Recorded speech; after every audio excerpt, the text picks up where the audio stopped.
In this video, what I want to do is share with you my 8 best videos on graphing hyperbolas. We're going to do everything from hyperbolas that are very basic in standard form, as well as then work to hyperbolas that are in general form where we're going to have to complete the square first, so therefore we can graph it. Now, when we're graphing it, we're going to be identifying the center, the vertices, as well as the asymptotes. So we're going to go through that whole step-by-step process on graphing a hyperbola. I know if you go through all of these examples, you are going to have a better understanding of how to graph the hyperbola. I hope you enjoy. So, ladies and gentlemen, we have a parabola, or I'm sorry, not a parabola, we have an equation. We want to write it into our standard form, and then we want to plot the asymptotes and make a little sketch of the graph. How does that sound? That sounds fun. Okay, so the first thing is, again, we know our definition of our parabolas. We need to first, before we can even determine if it's going to be horizontal or vertical, we need to at least be able to see what the graph is going to look like. So first thing we do is I'm going to combine my 4x squared plus 8x minus 3y squared equals a negative 16. So I put the constant on the other side, and I arrange my x's and my y's. And I do that because now I want to make sure that I can combine them, because I forgot to go over this. Let's go over the formulas, right, that we're trying to figure out. Okay, this one is x minus, this one would be y minus k.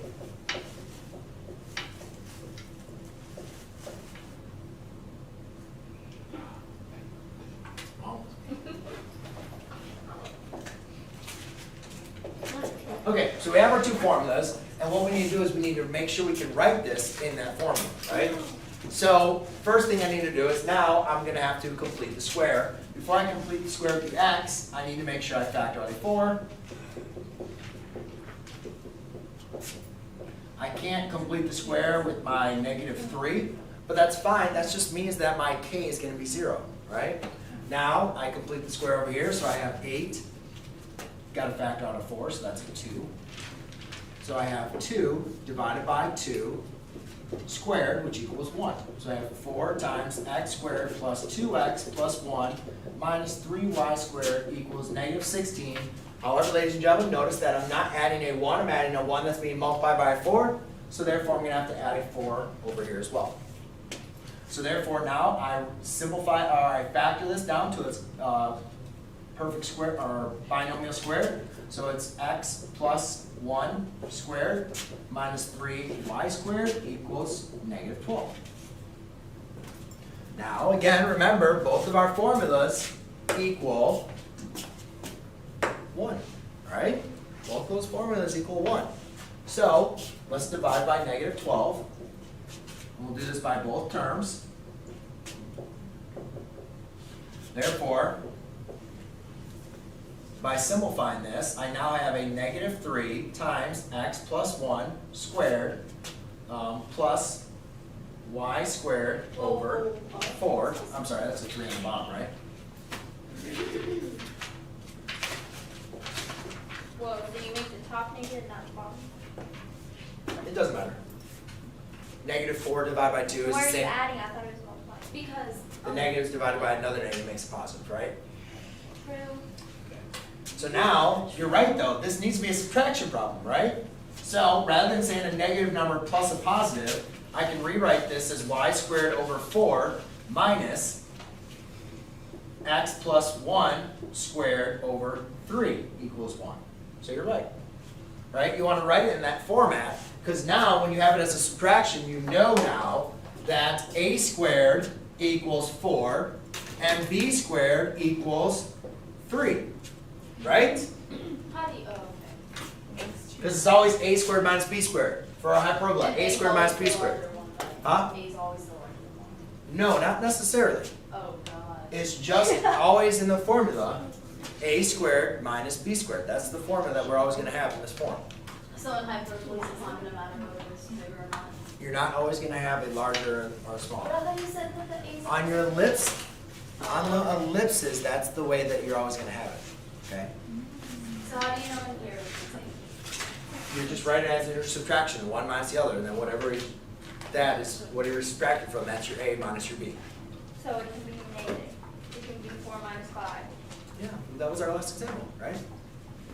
So now let's go and take a look at our h and our k. So if we know our h is now represents our, sorry, let's just do our center. So now I can say the center is going to be -1, 0. Yes? Yes? No? Maybe so? Okay. So, so ladies and gentlemen, if we have our 4 and our y, if our a squared is under our y, now this means we're going to have a vertical one, right? So, we know our center is at -1, 0. Okay?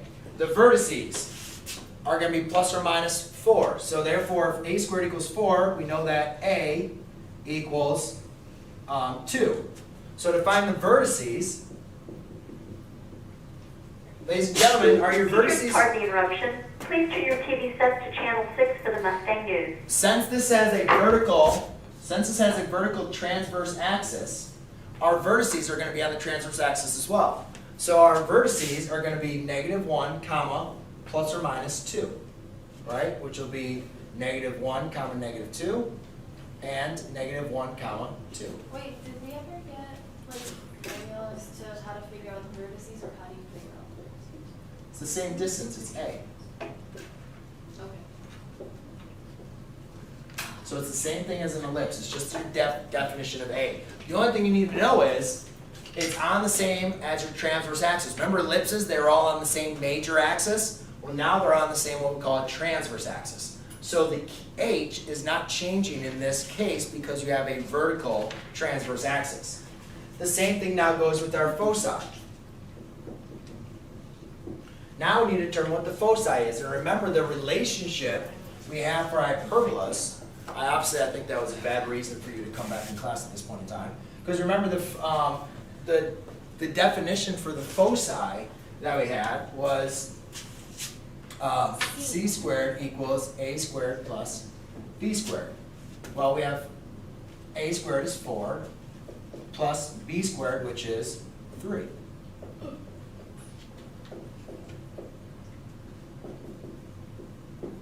Right? You just need c squared though, not c, right? Yeah. Sorry? Do you only need c squared, not c?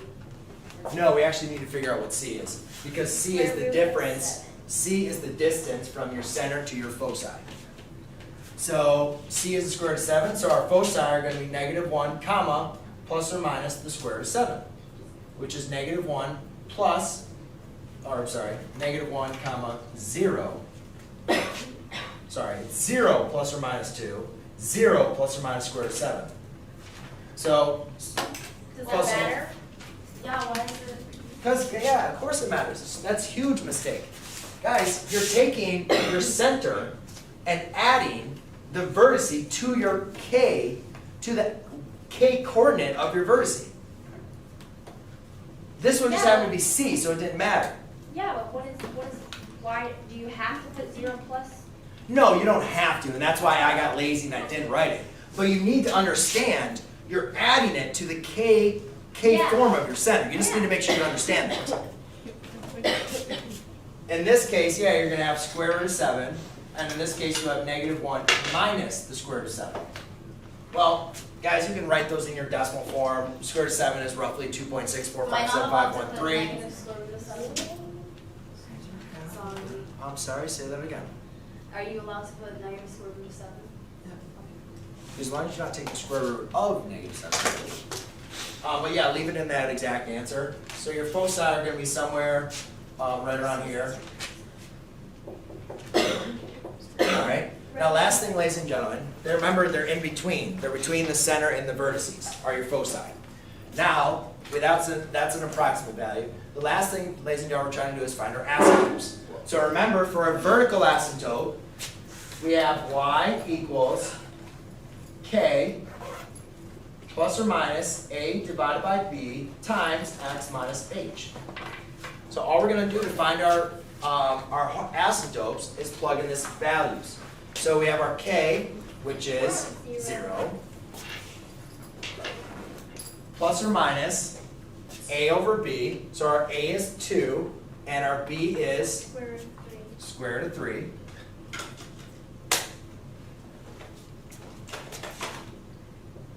Times x plus Times x minus h, which is -1. You can just leave it as -1. Oh.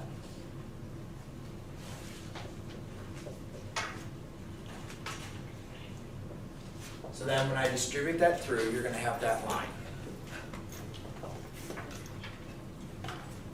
Oh, I'm sorry, and it's plus or minus, sorry. Do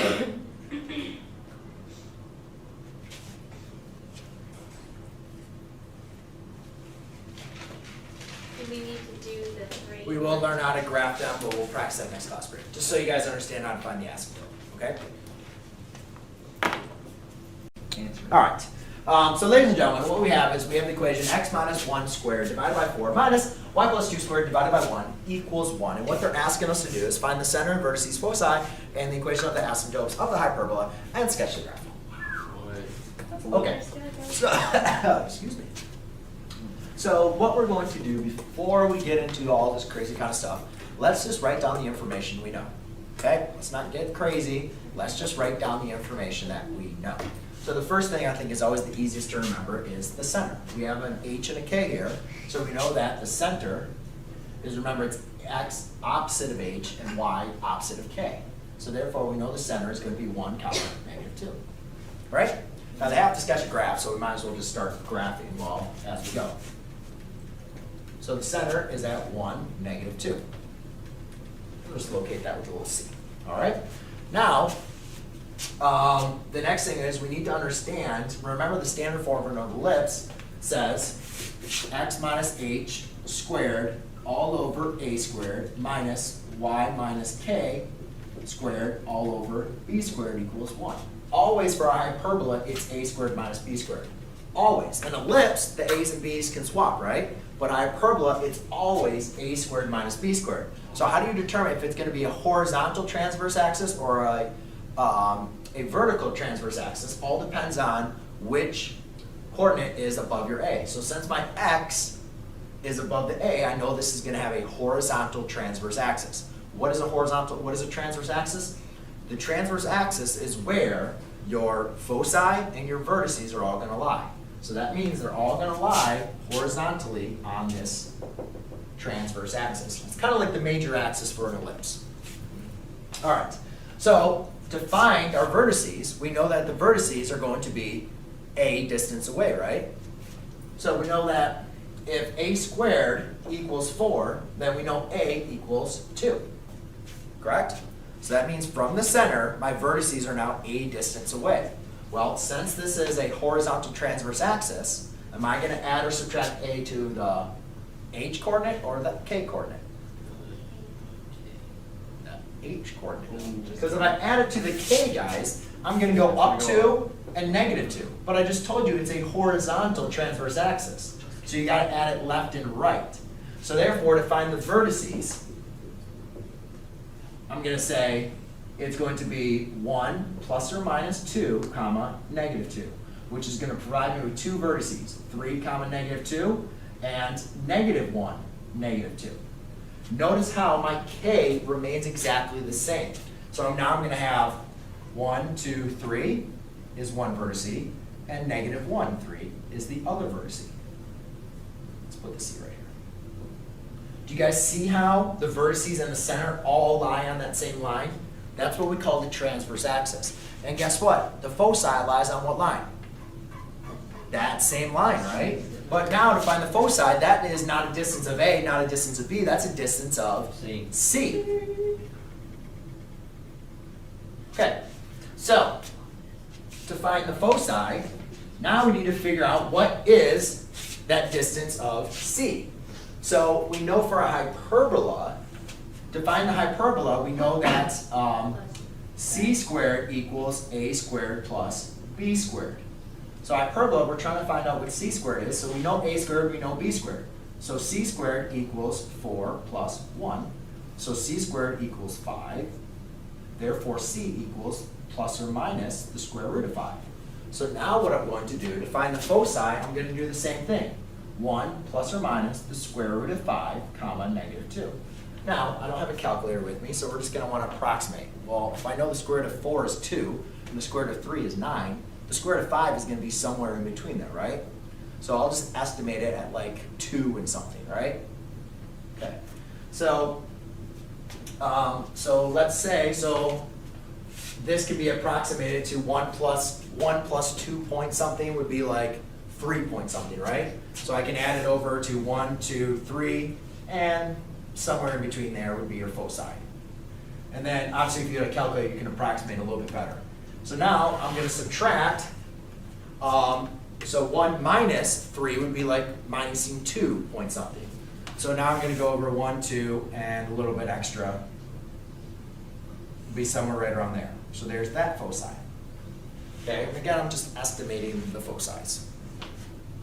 So now we know that my hyperbola is going to now go towards foci, and they also asked us to find the asymptotes. So remember, the equation for the asymptotes is y equals k plus or minus. Now since this is a horizontal, we're going to have b divided by a, x minus h.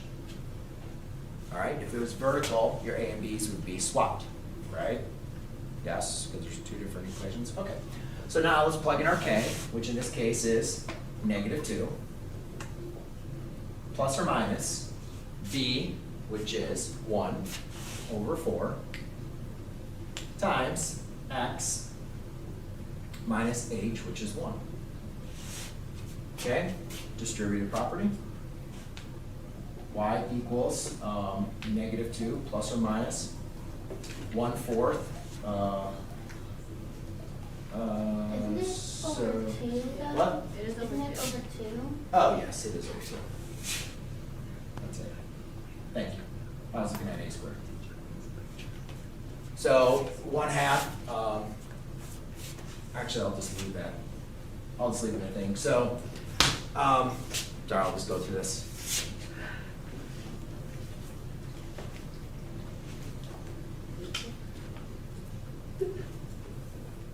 Okay. So what you guys can see is once you distribute that, then you can go ahead and have your two equations, which are going to produce your two asymptotes, which is going to look something like this. So you're going to have two different x-intercepts, and then you can sketch your hyperbola. Does that answer your question as far as on your foci, what it's going to look like, and go for it? And when we're sketching that asymptotes, can we just like estimate? Well, no, you're going to want to find what those exact equations are. So let's go ahead and distribute this then. So I have y equals, this is going to be plus or minus 1/2 x, and this is going to be minus 1/2. And then, so you can multiply, so let's just do this two different ways, okay? So you could do plus, you could have y equals plus 1/2 times x minus 1 minus 2. And you can have y equals negative 1/2 x minus 1 minus 2, right? You can do the positive and the negative. So if you did the positive, you get y equals 1/2 x minus 1/2 minus 2. And here you get y equals negative 1/2 x plus 1/2 minus 2. So in this case, you have y equals 1/2 x negative 1/2 minus 2. Would be like negative 2.5, which would be same thing as 5/2, right? So it'd be minus 5/2. And then here, you're going to have negative 3/2.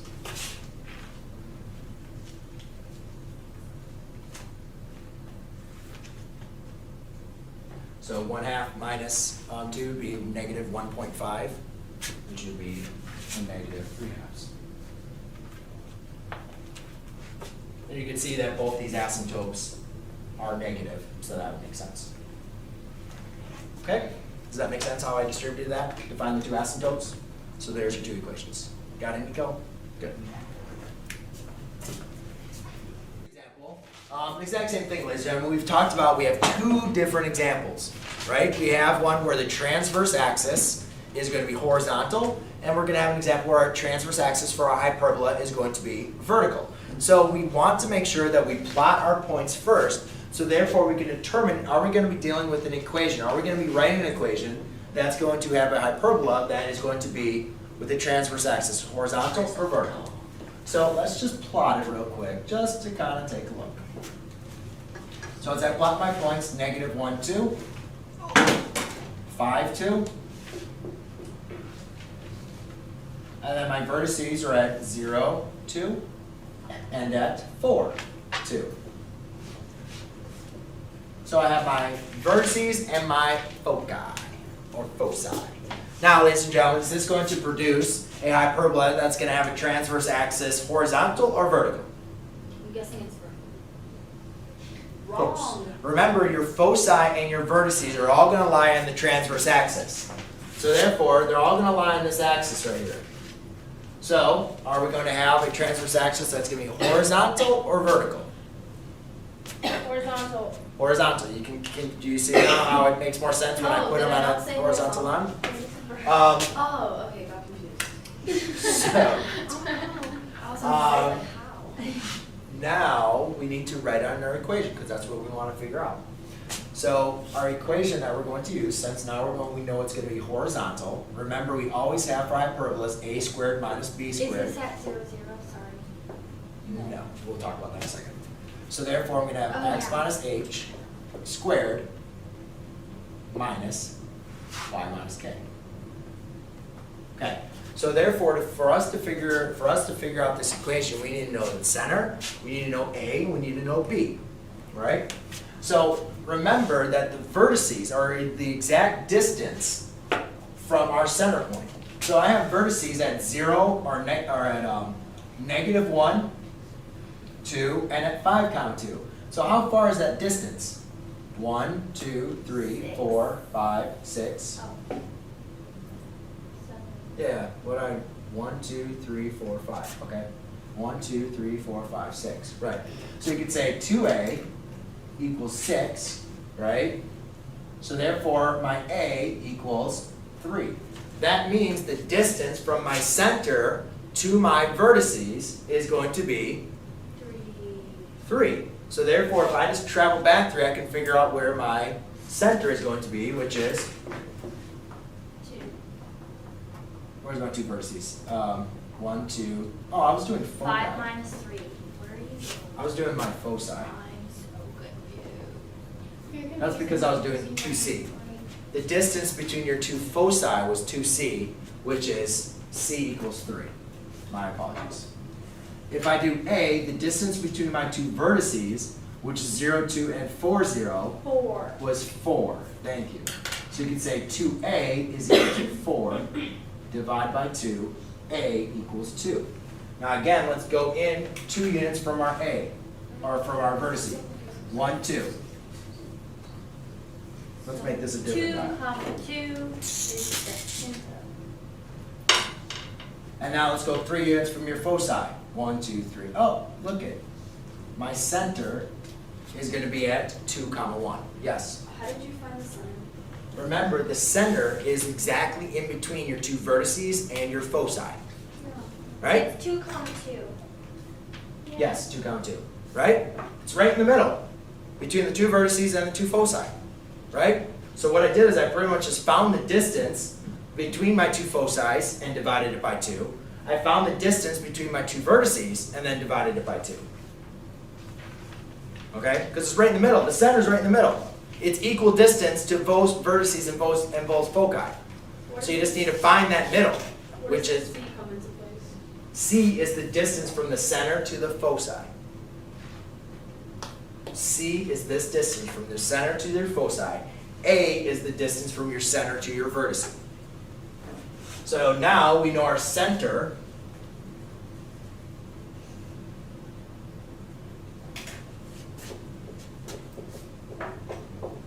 is 2, 2, right? Very, very good. Now let's go and take a look at, so if we know the center is 2, 2, the next thing is we need to figure out what our A is. Well, we talked about A squared. We know A is 2, so therefore A squared is going to equal therefore, now do we know what b squared is? No. But do we know what c squared is?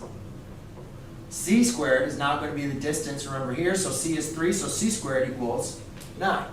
Now, why is it so important for us to be able to figure out what c and a are? Because now we can figure out what b is, right? B is bigger than A though. When you figure it out. Okay, so let's go and take a look at it. So remember, in this one we're going to have c squared equals a squared plus b squared. Right?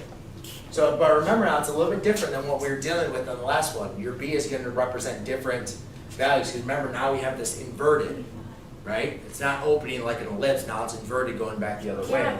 So therefore, remember, look at a is smaller. A is small. Remember, on an ellipse, a was your larger, right? Because a was outside your foci. Now it's inside the foci, right? So here we're going to have c squared equals a squared minus b squared. So we have 9 equals 4 plus b squared. Minus 4, you get the square root of 5 equals b squared. So therefore, Doesn't it just square root of? Why did you? oh, sorry, 5. Sorry. Thank you. I was just going to the next step. So now, just to find my standard form, I plug in my center, which will be x minus 2 squared minus y minus 2 squared divided by a squared, which is 4, minus b squared, which is not 9, 5. But I thought you said a squared was always bigger, even in this, and that's what you said. I didn't say anything with this. I just said we were always going to be subtracting your a minus your b to keep it constant. I didn't say it's always going to have to be bigger. I just said to keep things consistent, because remember, if you don't have it consistent, if you're doing something bigger, then yeah, you wouldn't have the same thing. Okay. But in what that was the distances. Excuse me. Ladies and gentlemen, so now what they're asking us to do for this problem is they're asking us to write the equation of the hyperbola. All right? Now, before I can write the equation, I need to understand what type of equation I need to write. Destin. I don't know why I have to keep on saying this. I need to figure out which equation I'm going to use. There's one equation where it's x minus h minus y minus k, and the other equation is y minus k minus x minus h. So I need to figure out which one I'm going to use for a horizontal or a vertical. The only information I'm given right now is 0, 5, and 0, negative 5 are the vertices. So let's plot them. 0, 5 is 0, 5 is 1, 2, 3, 4, 5, and 1, 2, 3, 4, 5. Now, those are your two vertices. We know our vertices, our center, and our foci all lie on what we call the transverse axis, right? So, is our transverse axis then vertical or horizontal? Vertical. Vertical. So the formula for a vertical transverse axis is going to be, remember, it's always a squared minus b squared as your denominators, right? But since now it's vertical, I'm going to have y minus k squared. So I'm going to now use the other form of our formula. When we have a vertical transverse axis, our y squared is over our a. If it was a horizontal transverse axis, the x minus h squared would be over the a. But it's always a squared minus b squared, always, for a hyperbola. OK, so now we need to determine what our a, b, and c are, right? So first of all, our vertices, remember the distance from your vertice to your center is a. Well, first of all, let's figure out what our center is. We know that the center is equidistant away from our two vertices, right? The center is right in the middle. So you guys could use the midpoint formula if you wanted to, or you can just look at it and say, all right, the center is 0, 0, right? And since our center is 0, 0, we know our distance a has to equal 5. So now I can say the center equals 0, 0, and a equals 5. So the only thing left to do now is figure out what b squared is.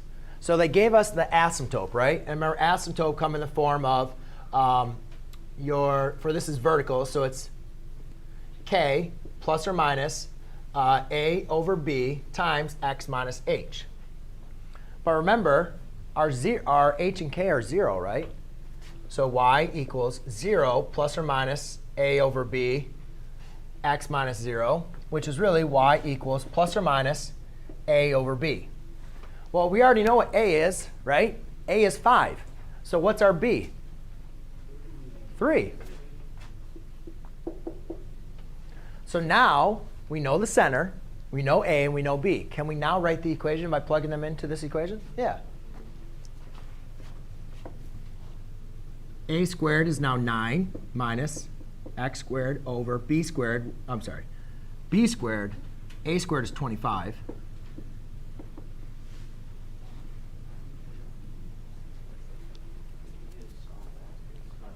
And there you go. All right. In this example, again, same thing. We have the foci and we have the transverse axis. So the main important thing is I want to plot the points. Just plot the points. If you guys want to write this down again, just plot the points. Identify, is the transverse axis horizontal or is it vertical? Shayla, does that make sense? Yep. Good.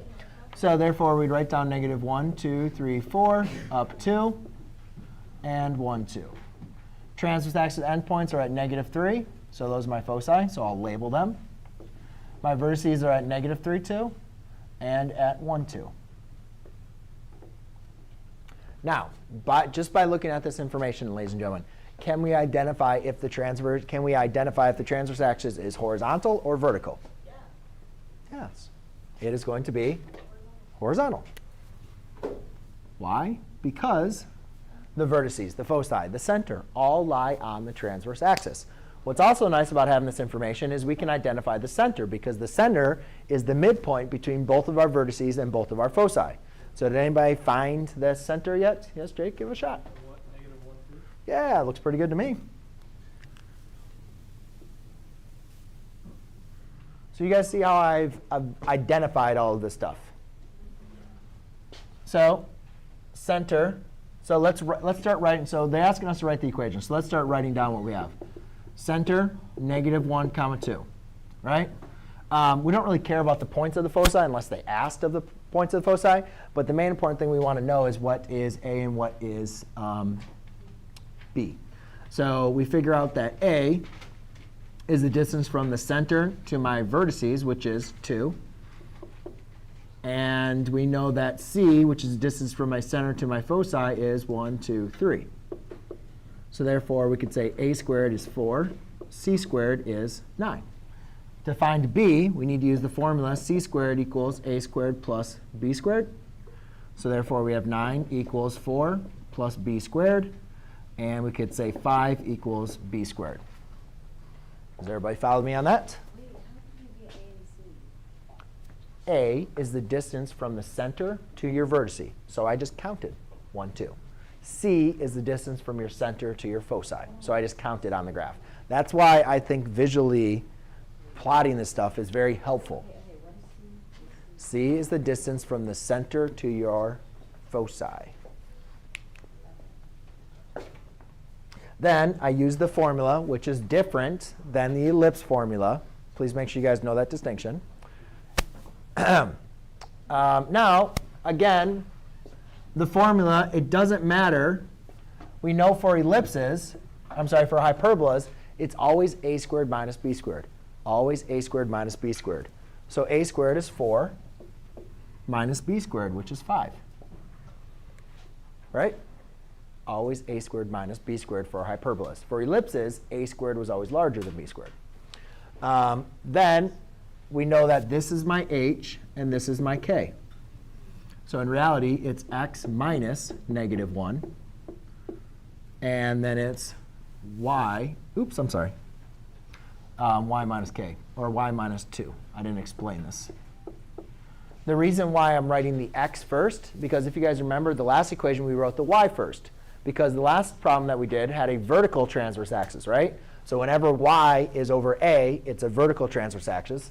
In this example, we have a horizontal transverse axis, so we want the x to be over the a. OK? Do you guys just notice how I did x minus h, x minus k? Everybody still has trouble with those minuses. So my final answer is x plus 1 squared over 4 minus y minus 2 squared over 5 equals 1. So here's a standard formula for our conic sections. And our conic sections have included a parabola, a circle, an ellipse, and a hyperbola. Now, I'm not going to go through every single formula for these, but let's just kind of go back and review how we wrote some of the equations for these. So a parabola, the equation that we use, and I'm just going to give one. I know there's horizontal and vertical for all of these, but I can just say y minus k squared equals, what was that, x minus h? It was 4p. Right? That was just a general equation for a parabola using our conic sections. For a circle, we can say x squared plus y squared equals r squared. All right. For an ellipse, I'll just do horizontal for ellipse and hyperbola. So I can do x minus h. Oh, really, I could do x minus h, but we'll use that. Actually, let's do it that way.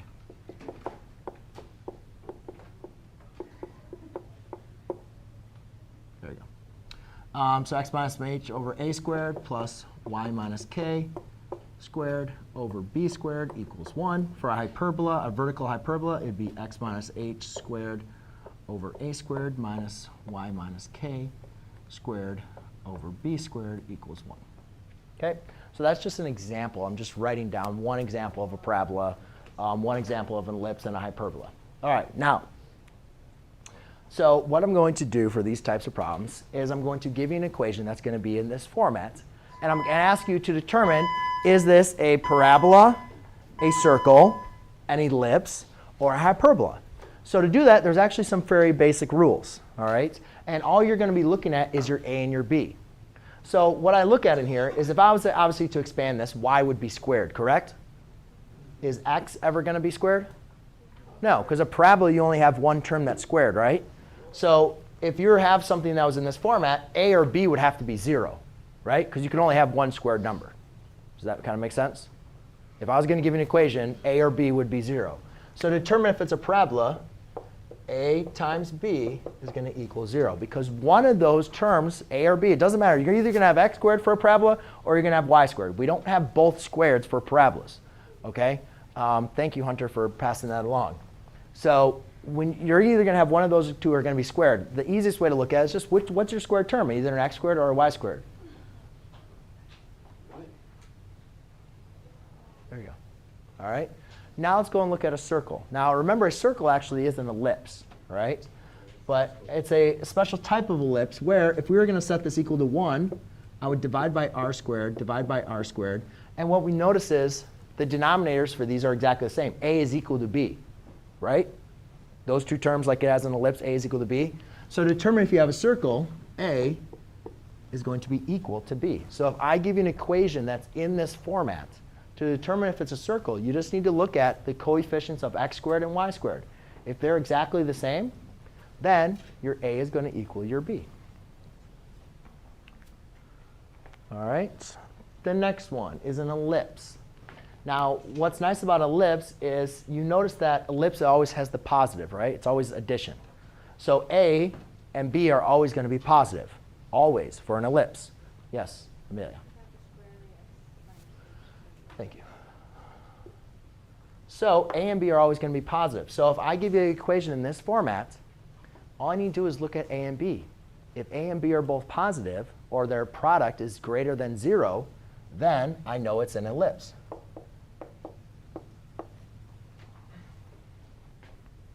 All right. And then lastly, guys, for a hyperbola, you notice the difference between a hyperbola and an ellipse, Joseph, is that I have the subtraction sign. That means my b squared is always that negative, right? Or this term is always going to be subtracted. So there, to determine if it's a hyperbola, a times b is going to be less than 0, meaning that one of these terms, your coefficient of x squared or your coefficient of y squared, one of them has to be negative. And if you can determine that one of them is negative, their product is going to be less than 0. Therefore, you have a hyperbola. So overall, all you're going to have to do is when provided an equation in this format is check your coefficients for your x squared and check your coefficients for y squared. And then apply these rules. By applying these rules, you can determine if it's a parabola, circle, ellipse, or hyperbola. OK? It's fairly. All right. So on this example, ladies and gentlemen, if you remember from our quiz, oh, I didn't go over the quiz yet, did I? No. I got to do that. So let's go over this then real quick. Let's go and knock this out. So main important thing, guys, on your test and on your quiz, what we talked about is sketching the information. Again, we have our vertices. Let's graph the vertices. -3, 2, 1 vertice, and 1, 2. Based on this information alone, am I now able to identify if my transverse axis is horizontal or vertical? Yes, transverse axis always runs through my 2 vertices. So it's horizontal. That's very important because now do I know what equation to use? Yes, right? Because A is now going to be under the x. The other thing is, now that I know my 2 vertices, can I figure out where my center is? Yes. Yes, the center is always in between your 2 vertices. So then we know that the distance from the center to your vertice is going to equal, it's going to be A, which in this case is equal to, how far is it? 2. So remember, for the equation of a hyperbola, we need to know the center, which in this case we figured out by that's being the midpoint of our 2 vertices, which is at -1, 2. Remember, that's your h and that's your k. Okay? We know a is equal to 2 because that's the distance from your center to your vertice. But we know we also need to figure out what b is, correct? So we know the conjugate axis is 2 square root of 3. But we've got to remember, what does the conjugate axis represent? The conjugate axis represents the minor axis, but it's the distance between covertice to covertice. So think about it, guys. If distance from center to vertice is a, then distance from vertice to vertice would be 2a. So if distance from center to covertice is b, distance from covertice to covertice would be 2b. So therefore, 2b is equal to 2 square root of 3. Divide by 2, divide by 2. B is equal to the square root of 3. However, for the equation, we know we just need to figure out what b squared is. So b squared is equal to 3. Now, we just write in our equation. So again, since we have a transverse axis that's horizontal, we know that our a squared is going to be under our x. So we'll have x minus -1. So actually, I'll just write it. I'm just going to write it as is. So we have x plus 1 squared all over a squared, which is 4, minus y minus k, which is 2, squared, all over my b squared, which is 3, equals 1. And that's it. OK? So on this problem, we're given vertices at 2, 3 and 2, -3. And then we're given it passes at 0.05. Now again, before we even decide what formula we want to use, we want to make sure to determine, is it going to be a hyperbola with a horizontal transverse axis or a vertical. So again, let's just plot the points that we have. So we have vertices at 2, 3 and at 2, -3. Now remember, ladies and gentlemen, our 2 vertices have to lie on the same transverse axis. And is that transverse axis horizontal or vertical? Vertical. Vertical, right? So therefore, we know now that we're going to be using our vertical formula, which is y minus k squared minus x minus h squared over a squared divided by b squared equals 1. So now we know all the information we need to figure out. We need to know what a is, we need to know what the b is, and we need to know what our center is. Well, our center, remember, is halfway between our 2 vertices, right? So we can just plot and say a, or 2a, which is the distance between your 2 vertices, is 1, 2, 3, 4, 5, 6. So divide by 2, a equals 3. Right? So now we know what a squared is. And we also can determine our center is at 2, 0. right? That's just my me plotting it and writing everything and looking at that. So let's put in that information right now. So we have y minus 0 minus x minus 2 squared divided by a squared, which is 3, divided by b squared equals 1. So we're almost there, but we're not there yet, right? We still don't have an x and a y and a b. But they did give us the value. They did give us a value of 1 point that's on this line. So if we can find the value of b at that 1 point, then that value of b is going to be equal for all the points, correct? Yes. So if we know what this can represent an x and a y, then let's plug that in there. So let's put in 5 in for 0, or 5 in for y, and 0 in for x. Now is this something that we can solve for b? Yeah, it's going to be a little bit of algebra, but we can do it. So we'll have 5/3 minus negative 2 squared over b squared equals 1. Wouldn't it be squared? Yes, that's a, so that's 9, right? That's 3 squared, thank you, so that's 9. Wouldn't the top be squared too? I don't know. What square? Here? Yeah, because that's squared, but down there you don't have it It's squared. 5 minus 0. Yeah, I don't, man, I'm like losing it, right? So yeah, it's going to be 25. Thank you. That makes more sense now, actually. So here's our equation. We need to solve for b, right? Now we need to figure out our value of b.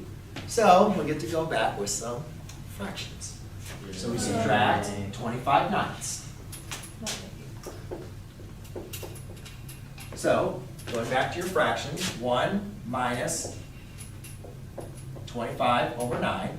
We rewrite 1 as 9 over 9 minus 25 ninths, right? Which equals a negative 16 over 9. Does everybody follow me? Yes. So therefore, now I'm going to have a minus 4 over b squared equals a negative 16 ninths.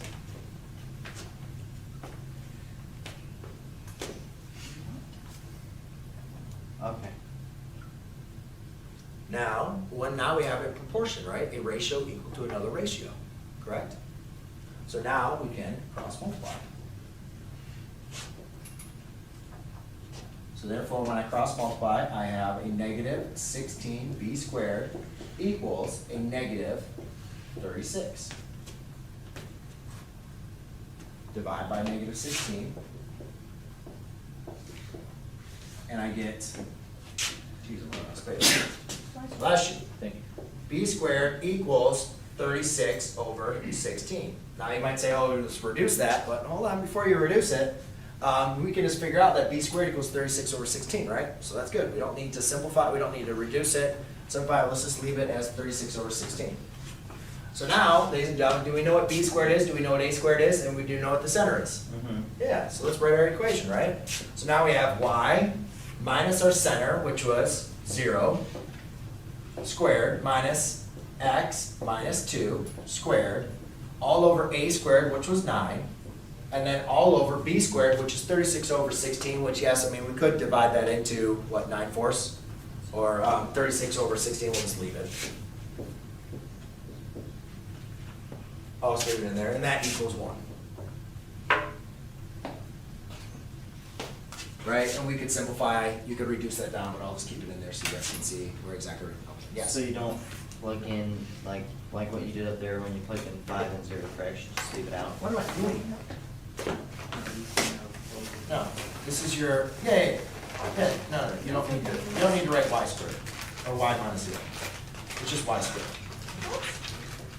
Well, then, Y minus 0 squared is equal to y squared.